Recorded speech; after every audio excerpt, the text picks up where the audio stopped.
দুদিন ভোর আকাশের এই অবস্থা, ঘন কালো মেঘ আর সাথে ঝিরিঝিরি বৃষ্টি। আর এটা দুদিন বলবো না, এখনও টানা ৩-৪ দিন চলবে। যেহেতু নিম্নচাপ লেগেছে তো ৭ দিন মতো তো এখন চলবেই, ৬-৭ দিন মতো আর কি। আর তার সাথে বড় কথা কি বলো তো, এখন তো বর্ষাকাল পড়েই গেছে আর এরকম ওয়েদার তো থাকবেই। এই যে এতগুলো কাল আছে আমাদের, মানে গ্রীষ্মকাল, বর্ষাকাল, শীতকাল, আরও কি একটা বসন্তকাল যেটা বলে, যাই হোক, তো এতগুলো কালের মধ্যে আমার এই বর্ষাকালটা একদম ভালো লাগে না। তবে আমার কিন্তু বৃষ্টি ওয়েদার খুব ভালো লাগে, কিন্তু এই যে লাগাতার ৩-৪ দিন একসাথে একদম হতেই থাকে, ওটা আমার একদম পছন্দ না, জানো তো। আর যেটা এই যে শুরু হয়েছে, যাই হোক, এদিকে দেখো এই যে টেবিলটাতে একটা গাছে আমি জল দিচ্ছিলাম আর কি। তো জলটা একটু বেশি হওয়াতে বেরিয়ে গেছে, তো একটু দেখো মাটি মাটি হয়ে গেছে। আর এমনিতেও টেবিলের এই পর্দাটা না আমি অনেক দিন আর কি কাচাকুচি করছি না, প্রায় ওই তোমার 1 মাসের কাছাকাছি। তো ভাবলাম এবার এটাকে তুলে দেওয়ার পালা এসেছে। একটু ময়লা ময়লা হয়েছে, সাথে এই মাটিটা রয়েছে, দেখতে একদম ভালো লাগছে না। তো ওদিকে বৃষ্টি ওয়েদার থাক আর যাই থাক, আমাদের তো সংসারের কাজকর্ম করতেই হবে, প্রতিদিনের কাজ ওটা আমাদের, মানে ডিউটি বলতে পারো একটা। যাই হোক, তো এদিকে সমস্ত দেখো গাছপালা। আমার কিন্তু সত্যি কথা আগের মতো খুব একটা গাছপালা নেই, যেটার কারণে আমার কিন্তু মন খুব খারাপ থাকে, কিন্তু আমার হাতেও কিছু করার থাকে না, কারণ আমার গাছপালা হতে চাইছে না একদম। তো ইচ্ছা আছে, এই যে বর্ষাকালটা পড়েছে, আমি এমনিও গাছ বসিয়েছি, নীলকণ্ঠ গাছ, যেহেতু সামনেই আমাদের শ্রাবণ মাস আসছে, তো সেই কারণে বসিয়েছি যে আমার নিজের গাছে থেকে ফুল তুলে বাবাকে চড়াতে পারবো। আর সাথে মা একটা তুলসী গাছ বসিয়েছে। আর আমার ঘরে ওই 2-4টে মানি প্ল্যান্ট, আর সাথে তোমার একটু স্নেক প্ল্যান্ট রয়েছে, আর এই সিঙ্গোনিয়াম গাছটা রয়েছে, এই কটা, আর বেশি না। তবে আমার খুব ইচ্ছা করছে জানো তো, যে একটুখানি নার্সারিতে গিয়ে আরও কয়েকটা গাছ কিনে নিয়ে আসি। পয়সাও রয়েছে, কিন্তু মনটা মানে না, কারণ এখন না কোনো গাছ হতে চাইছে না, কারণটা কি আমি বুঝতে পারছি না। তো সেই কারণে ভাবলাম সেই কিনে এনে জিনিসটাকে নষ্ট করব চোখের সামনে, সেটা না দেখতে ভালো লাগবে না। ওই জন্য এখন যে কটা গাছ ঘরে রয়েছে সে কটা নিয়ে আমি খুশিতে রয়েছি। তবে যারা গাছপ্রেমী তারা কিন্তু এত কম গাছে খুশি থাকে না, কিন্তু যেহেতু উপায় নেই হাতে, তাই কিন্তু আমি এতেই খুশি। যাই হোক, অনেক তো কথা বললাম। এদিকে দেখো পুরো টেবিল থেকে কভারটাকে সরিয়ে দিলাম। ওটা কিন্তু আমার দরজার একটা পর্দা ছিল, যেটা আমি দরজাতে ইউজ করি না। দরজাতে আমি ওই মিশো থেকে একটা নিয়েছি, বেশ সুন্দর। তো ওটাই আমি আপাতত দরজাতে দিয়েছি, আর এটা আমি টেবিলটায় পেতেছিলাম। তবে আমার খুব ইচ্ছা হচ্ছে যে এই টেবিলটাকে না আমি দাবাতে দেবো, আর দাবার যে টেবিলটা রয়েছে, মানে বারান্দার যে টেবিলটা রয়েছে, সেটা আমি ওপরে তুলে দেবো। আর এই যে তোমার আপেল থাকের পাশে এখানে আমি নতুন কিছু রাখবো, ইচ্ছা হয়েছে, আমি এখনও জানি না, মানে মাথার প্ল্যানিং কি বলবো। এই ঘর সাজানোর জন্য না আমার নতুন নতুন আইডিয়া আসে মাথাতে, জানো তো। আর যেটা আমার একদম ভালো লাগে না, মানে নতুন আইডিয়া আসা মানেই তো ঘরে নতুন কিছু কিনতে হবে, যেটার জন্য টাকা যাবে, তো ভালো লাগে না। কিন্তু এই যে মাথাটাও শোনে না, কি বলবো। যাই হোক, তো এখন আপাতত কিছু কিনছি না, টেবিলটার জাস্ট পর্দাটাকে সরিয়েছি। আর এই যে সাইডটা দেখছো, এই সাইড থেকে না টেবিলের ভেতরে কি রাখা হয় সেটা দেখা যায়, মানে ঘরে ঢুকতে এটা দেখা যায় না, ভালো লাগে না খুব একটা। তো সেই জন্য ভাবলাম যে চলো এখানেও একটা পর্দা টাইপের করে দিই, তাহলে ভেতরের জিনিস ভেতরেই থাকবে, বাইরে থেকে সেরকম একটা কিছু দেখা হবে না। এই দেখো, কথা বলতে বলতে আমি ইন্ট্রোটা দিতেই ভুলে গেছি। Har Har Mahadev. Hello everyone, good morning. আবারও একটা নিউ ভিডিও, তোমাদের সবাইকে জানাই অনেক স্বাগত আর অনেক অনেক ভালোবাসা। যে যেখান থেকে আমার এই ভিডিওটা দেখছো, আশা করছি সকলে খুব ভালো আছো, সাথে সুস্থ আছো, আর আমরাও কিন্তু বেশ ভালো আছি। তো এখন ঘড়িতে বাজে ওই 9টা, 9:30 এরকমই আর কি।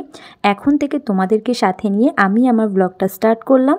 আশা রাখছি আমার ব্লগটা কিন্তু তোমাদের বেশ ভালো লাগবে। তো অবশ্যই বন্ধুরা, পুরো ব্লগটার কিন্তু সাথে থাকার অনুরোধ রইল। তো এই যে এদিকে দেখতেই পারলে পুরো টেবিলটাকে গুছিয়ে নিয়েছি। আর এই যে আমার স্ট্যান্ড বলতে পারো, এটা আপাতত আমি ইউজ করছি না, যেটা আমাকে আমার দাদা দিয়েছে, মানে বৌদি দিয়েছে আর কি। ওটাতেই আমার কাজ হয়ে যাচ্ছে, তবে ইচ্ছা আছে আরও একটা ট্রাইপড নেব। তো যাই হোক, দেখা যাক কতটা কি টাকা হয়, যেগুলো ইচ্ছা আছে একটা একটা করে পূরণ করতে পারি কিনা। ঘরে একটা নতুন জিনিস নেওয়ার ইচ্ছা আছে, আরও একটা ট্রাইপড নেওয়ার ইচ্ছা আছে, আর বারান্দাটা সাজানোর ইচ্ছা আছে। তো আমি জানি না, পয়সার ওপর সব কিছু, পয়সা না থাকলে কোনো ইচ্ছাই কিছু না। তো এদিকে দেখো পুরো কিন্তু আমি জায়গাটাকে পরিষ্কার করলাম, আর দেখতে ঠিক এরকম আর কি। তো এইটার পর ঘরবাড়িগুলোকে পুরো ঝাঁট দিলাম, তবে আমি ডাস্টিং করিনি আজকে। কারণটা কি বলো তো, 2 দিন হচ্ছে আমি ডাস্টিং করছি না। এই মেঘলা ওয়েদার, তো এত কাজকর্ম ভালো লাগছে না। তবে যদি একটু ঝলমলে রোদ ওঠে না, তখন কাজের একটা আলাদা এনার্জি থাকে, জানো তো। তখন মনে হয় যেন এটা পরিষ্কার করি, ওটা পরিষ্কার করি। আর এই মেঘলা ওয়েদারে না কোনো কাজ ভালোই লাগে না, তবে করতে হবে। ঘরবাড়ি এলোমেলো থাকলেও দেখতে ভালো লাগে না সেটা চোখে। তো সেই জন্যই আর কি। তো আমি ডাস্টিংটা না 2 দিন একটু গ্যাপ দিয়েছি। তো এদিকে ঘরবাড়ি পুরোটা ভালো করে ঝাড় দিলাম আর খুব ভালো করে মুছে নিয়ে, যেহেতু বাপি এসছে আমার ঘরে কিন্তু মানে খুব একটা চা হয় না, খুব একটা কি চা হয়ই না বলতে পারো, আমি চা খাইই না। তো খেলে দুধ চাটা খাই, আবার দুধ চা খাওয়ার পর ওই গ্যাস হয়ে যায়, বাবারে বাবা যে পরিমাণ পেটে ব্যথা, ওই জন্য দুধ চা খাওয়া কিন্তু আমি ছেড়েই দিয়েছি। যাই হোক, তো এদিকে বাপির জন্য 1 কাপ চা করেছি আর সাথে একটুখানি ওই যে চিড়ে ভাজা, এটা আগের দিন পাগলা ভেজেছিল, বলেছিল যেহেতু একটু বর্ষাকাল পড়ছে না, তো সন্ধেবেলা এটা ওটা খেতে ইচ্ছা করবে, তো এরকম কিছু বানিয়ে রাখলে টুকটাক করে মুখ চালাতে পারবে। তো সত্যি কথা, ও বানিয়েছিল একটা কোটো, আমি আজকের মধ্যে সেটা ফিনিশ করে দিয়েছি। এত ভালো লাগছে চিড়ে ভাজাটা, পেঁয়াজ লঙ্কা একটু চানাচুর দিয়ে মেখে খাচ্ছি না, খুব সুন্দর লাগছে। তো বাপিকে আমি ওইসব কিছু দিইনি, যেহেতু চায়ের সাথে খাবে, তো পেঁয়াজ লঙ্কা চানাচুর এগুলো ভালো লাগবে না বলে আমি দিইনি, জাস্ট সিম্পল নুন দিয়ে দিয়েছি। আর এই যে ছোট্ট কোটোটার মধ্যে কিন্তু পাগলা ভেজে রেখেছিল, তো ওটা আমি আজকেই শেষ করে দেবো, তোমরা দেখতেই পারবে। ওই যে বাপি বই দেখছে, মানে ফোনেতে মুভি চালিয়ে দিয়েছি দেখছে, আর আমি না কাজ করতে করতে শুধু ধ্যানটা ওদিকেই যাচ্ছে, মুভির দিকে, মনে হচ্ছে না একটুও বসে মুভিটা দেখি। তো এই যে দেখো, দেখতে পাচ্ছ কি মুভি ছিল বলো তো, কি প্রতিবাদ না কি একটা মুভি ছিল ওই যে প্রসেনজিতের। তো আমি তো পুরাতন অনেক বই দেখিনি, তো বাপির সঙ্গে বসে বসে না আমার না 3-4টে বই দেখা হয়ে গেছে জানো তো, কাজের ফাঁকে ফাঁকে এসে এসে শুধু বই দেখছি, বেশ ভালোও লাগছে জানো তো। যাই হোক, তো এই যে বাপির সাথে বসে গেলাম, আমিও একটু চিড়ে ভাজার যে কোটোটা ছিল একদম সেটা নিয়ে বসে গেছে, আর সেটাকে পুরো ফিনিশ করেই উঠেছি। সন্ধেবেলা যখন এসে পাগলা বললো যে কোটোটা ফাঁকা কেন, তো আমি বললাম এই যে ফাঁকা করার মানুষটা আমি। তো বললো এই যে বলছিলে শেষ হবে না, তো সত্যি খুব ভালো লেগেছে চিড়ে ভাজাটা, ভাবছি আরও রয়েছে, চিড়ে কেনা আছে, ওই যে চিড়ের পোলাও হয় না আলু পেঁয়াজ টিয়াজ দিয়ে করে, ওর জন্য একটু বেশি করে চিড়ে কেনা হয়েছিল, তো ভাবছি ওটা কবে করব জানি না, তবে একটু চিড়ে ভেজে না কোটে রেখে দেবো, বেশ ভালো টুকটুক টুকটুক করে মুখ চালানো যায়। আর এইসব ওয়েদার পড়লে না একটু টুকটুক করে খেতেও ইচ্ছা করে। যাই হোক, এখন আর কি ফ্রিজ থেকে বের করছি, রান্না বসাবো আর কি। তো ওই যে আগের দিন না 3-4 দিন হয়ে গেছে ভেন্ডি আনা হয়েছে। আর জানো তো, মানে এখনকার যেহেতু বর্ষাকাল, মানে বর্ষাকালের সবজি বলো কোনো ফল বলো, একটু বেশি দিন যদি একই প্লাস্টিকে রেখে দাও না, তাহলে না একটা জল জল ভাব হয়ে যায়, আর সাথে না খুব তাড়াতাড়ি নষ্ট হয়ে যায়। তো আমি তো ভাবলাম পুরোপুরি মনে হচ্ছে ভেন্ডিটা গেল, আর টাকা দিয়ে কোনো জিনিস কিনে আনলে না এখন বড্ড মায়া লাগে গো।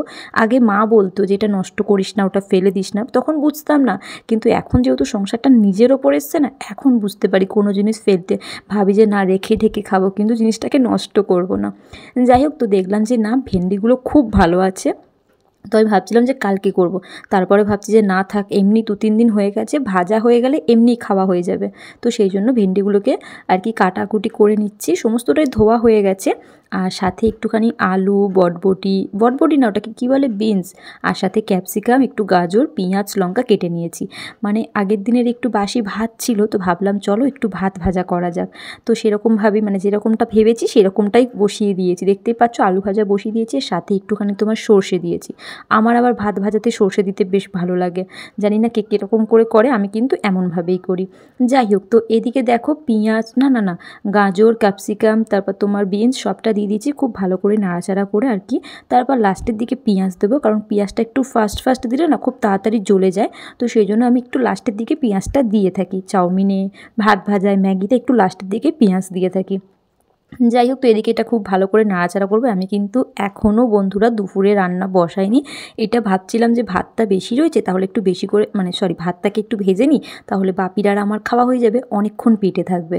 তো আমি এখনও দুপুরের বসাইনি, সেটা একদম দেরি করে করব, কারণ এই ভাত ভাজা খেলেই তো অনেকক্ষণই পেটে থাকবে, তো সেই কারণে আর কি। তো এদিকে দেখো ভাতটাও দিয়ে দিলাম, মানে ওই যে জলটাকে মানে একদম নিকড়িয়ে রেখেছিলাম শুকনো করে, আর সেরকমভাবে দিয়েছি। খেতে না বন্ধুরা অসাধারণ হয়েছিল জানো তো, আসলে অনেক দিন পর কোনো জিনিস যদি মানে বানানো হয় খাওয়া হয় না, এত ভালো লাগে খেতে, সত্যি কথা বেশ ভালো লাগছিল খেতে। তো 2 প্লেটই নিয়েছি, যেহেতু বাপি আর আমি, তো ওদিকে বাপিকে 1 প্লেট দিয়েছি আর আমি 1 প্লেট বেশ ভালো মতো খেয়ে নিয়ে তারপরে গেলাম বাথরুমে, স্নান টান কমপ্লিট করলাম আর কি। আর এই যে বলছিলাম না মা একটা তুলসী গাছ বসিয়েছে আর আমি নীলকণ্ঠ গাছ বসিয়েছি, এই যে দেখো তুলসী গাছটা দেখতে পাচ্ছ, তো এটাকে মনে হয় কৃষ্ণ তুলসী বলে, আরও একটা সাদা কালার যেটা হয় সেটাকে বলে রাধা তুলসী। তো সেটা এখনও মনে হচ্ছে বসায়নি, যাই হোক সেটাই তোমাদেরকে দেখাচ্ছিলাম, যেহেতু বর্ষাকাল এটা কিন্তু খুব ভালোভাবে ধরে যাবে জানো তো। তো যাই হোক, পুরো ব্লগটা মিলিয়ে তোমাদের কেমন লাগলো কমেন্টে জানিও। দেখা হচ্ছে নেক্সট ব্লগে বিকেল 5টায়, ততক্ষণের জন্য টাটা।